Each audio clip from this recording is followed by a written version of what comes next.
Today is Sunday, May 19th, 2019, and welcome to my PCD Life. We had a beautiful day here in Dallas at the ATS conference. This morning, I got up early to do a 5K. It was about 1.5 miles away from the hotel, which was nice and convenient. So I did it with Carrie Kaufman. She was a board member for 10 years, and I have an interview with her a little bit later. And we walked the 1.5 miles to the race, did the 5K. It started to warm up quite a bit, so I actually took a lift back to the hotel. Then off to an oxygen meeting at ATS, talking about how we can try to change what things, how oxygen is prescribed, is delivered, just how to educate the clinicians and the patients, and so it's great to see that ATS is looking at this. And then hung out at the PCD booth for a little bit. You'll get to see more of the exhibit, or you'll get to see some of the exhibit hall tomorrow in tomorrow's video. So coming up, interview with Carrie Kaufman, 2 doctors, and a COPD patient and advocate. So I'm here at the Disco 5K with Carrie Kaufman. So that's the music you'll hear in the background. It's hard to find quiet places to do these videos. And Carrie is decked out in our Running on Air shirt. And if you want to turn around, Carrie, and just... Sponsors. Yep, so very appreciative of our sponsors. And and that's why Carrie's wearing those earrings. Yes, this is not my normal attire. Yes. Especially at the ATS. Right, yeah. exactly.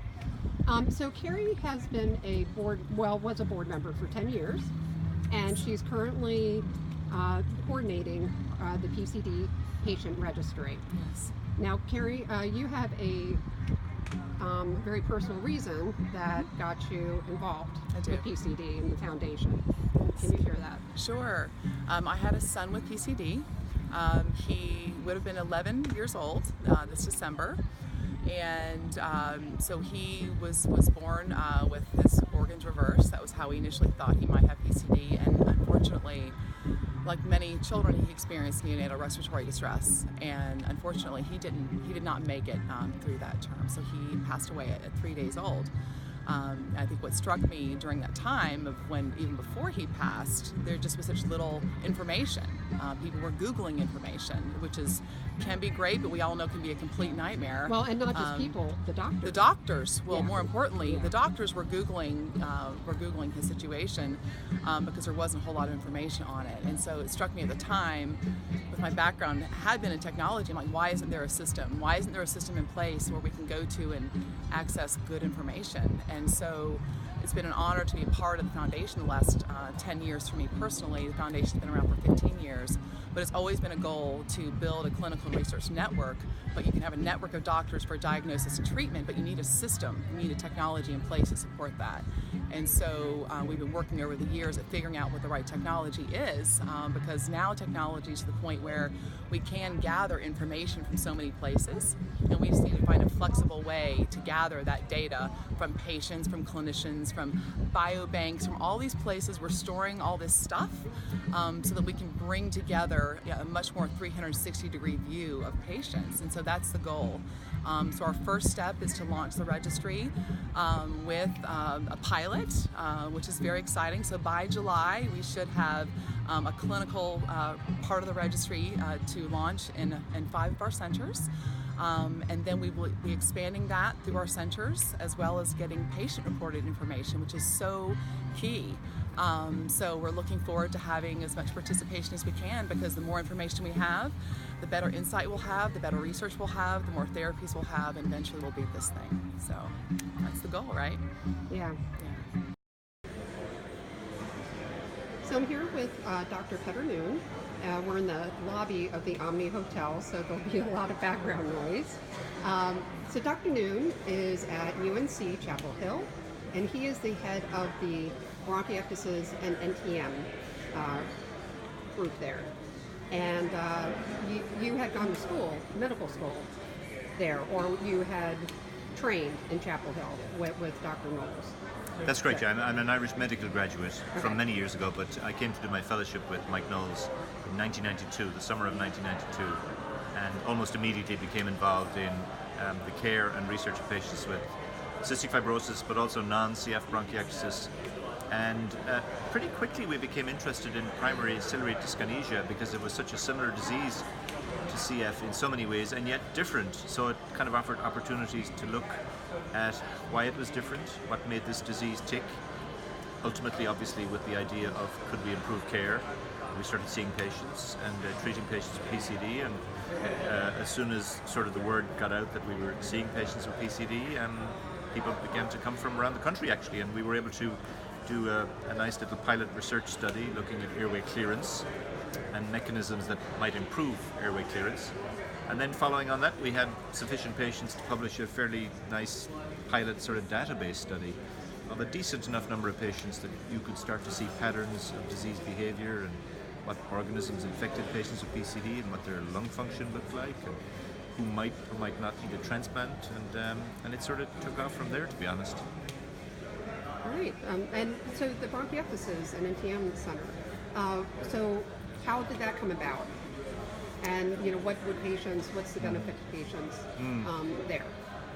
Yeah. So about 3 or 4 years ago, it occurred to us that we were already seeing a lot of patients with bronchiectasis and NTM, and there was an unmet need not only in North Carolina but the regional area around North Carolina, the neighboring states, to take care of these patients on a more sort of structured, concerted level.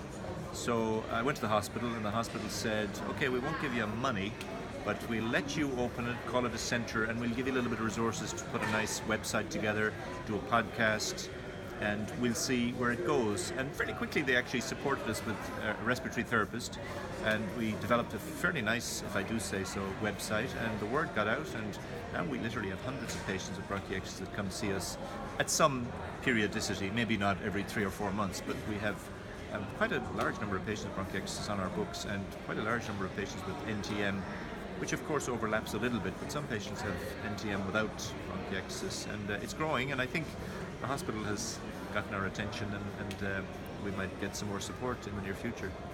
Okay, that's great. And so what is the website? It's if you just Google the UNC Center for Bronchiectasis and NTM Care, Google has been very good to us. We're the first Google hit if you just put those words together and click on that, and it's got some nice tabs for who we are, the logistics of getting to see us, and also some patient education tabs and some links to good education websites on airway clearance, for example, basic care, some of the causes of bronchiectasis, including, of course, PCD. And we hope, and several patients have come to me and said, I learned a little bit about this disease for the first time by just looking at the website and listening to the podcast, and where do I go from here? I'm here now with Jean Ramos, and she is a COPD patient, and Jean last year hooked me up with the oxygen group here at ATS, who's evaluating oxygen and trying to change some of the procedures, processes, make it a little easier for us patients.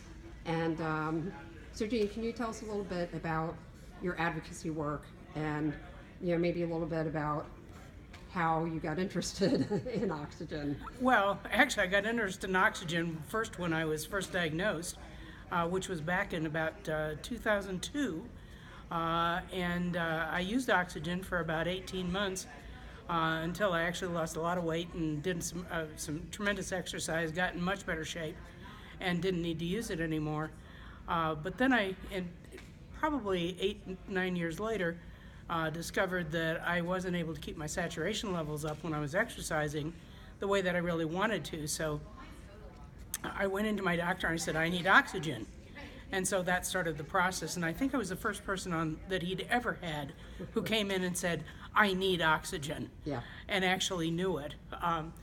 So in terms of the advocacy, though, that was something that I started doing some things online, and I learned that I knew a lot more than I thought I did about managing and controlling COPD and how to do it.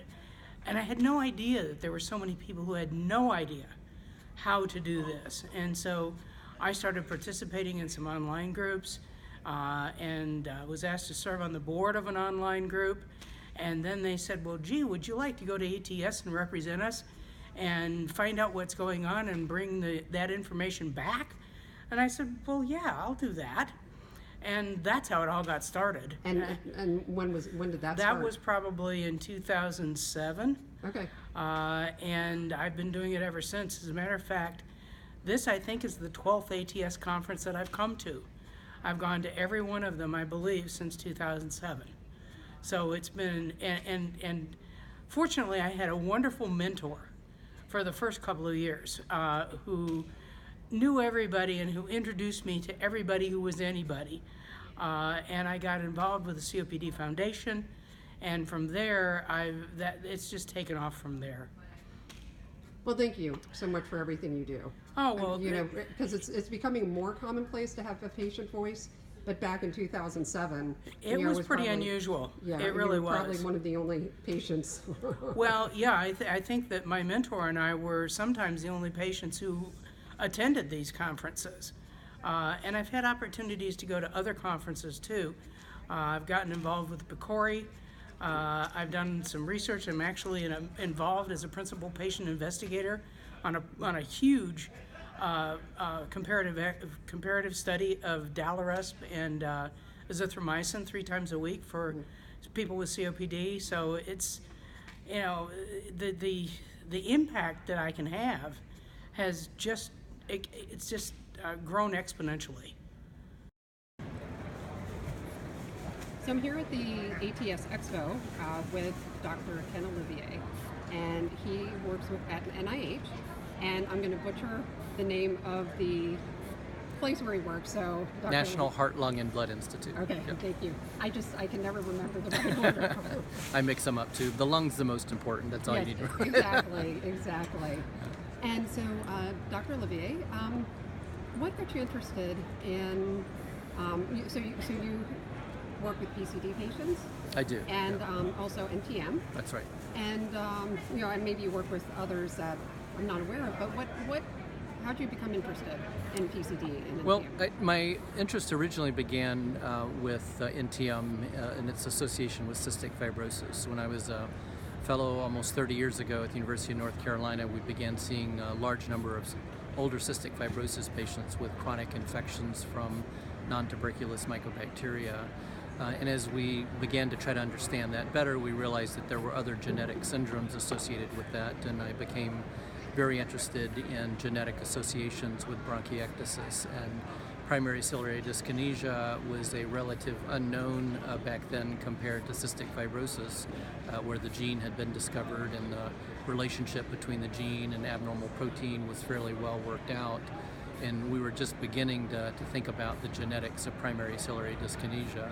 So when I came to the NIH about 14 years ago, I had the opportunity to join the Genetic Disorders of Mucociliary Clearance Consortium that is based out of the University of North Carolina, where I had trained, which was very focused on looking at the genetics of conditions like primary ciliary dyskinesia.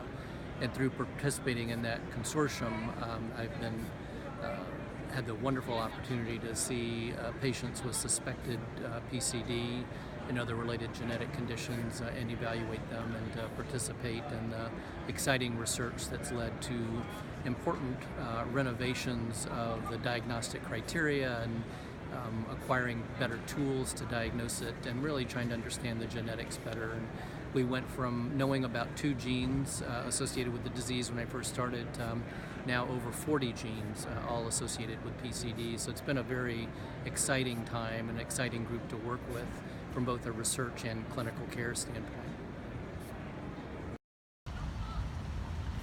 Tomorrow I'll be talking to a few more patient advocacy groups and hopefully some more doctors, maybe some patients, a couple of board members for the PCD Foundation.